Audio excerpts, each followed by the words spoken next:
الهلال السوداني وجمعيه تسنيم متزايل الترتيب في الدوري الموريتاني، فريق ضعيف جدا جدا جدا، ولكن الهلال السوداني يبحث عن فوز لمصالحه جماهيره في الدوري الموريتاني. يبحث اليوم الهلال السوداني عن مصالحه جماهيره بعد الاخفاقات المحليه في الدوري الموريتاني والاخفاقات الافريقيه في دوري ابطال افريقيا.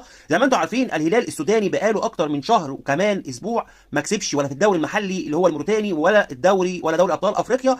النهارده الهلال السوداني يلعب مع جمعيه تسنيم الضعيف جدا جدا جدا، فريق ضعيف جدا في الدوري الموريتاني، لكن الهلال السوداني النهارده يبحث عن سكه الانتصارات وعوده الثقه لنادي الهلال السوداني وجماهيره اللي فعلا فقدت الثقه بعد الهزيمه الثقيله امام مازيمبي الكونغولي في دوري ابطال افريقيا 4-0.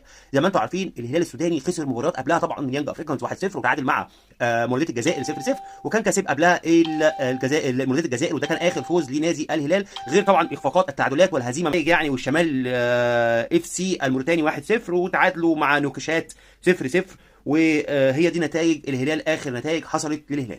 الهلال مستواه اليومين دول ضعيف جدا ويبحث عن سكه الانتصارات في الدوري الموريتاني وعوده الثقه عشان جمهوره يرجع يثق فيه تاني ويدعمه. جمهوره غضبان جدا بعد الهزيمه الثقيله امام مازيمبي، بالرغم من ان النادي الهلال السوداني كان بيلعب ببعض الاحتياطيين كتير جدا وبعض الناشئين في مباراه مازيمبي، لكن اسم الهلال هو اللي بيلعب والمفروض يبقى الهلال هو بمنحدر. الهلال هزم هزيمه ثقيله، مباراه كانت تحصيل حاصل لكن اسم الهلال هو اللي خسر.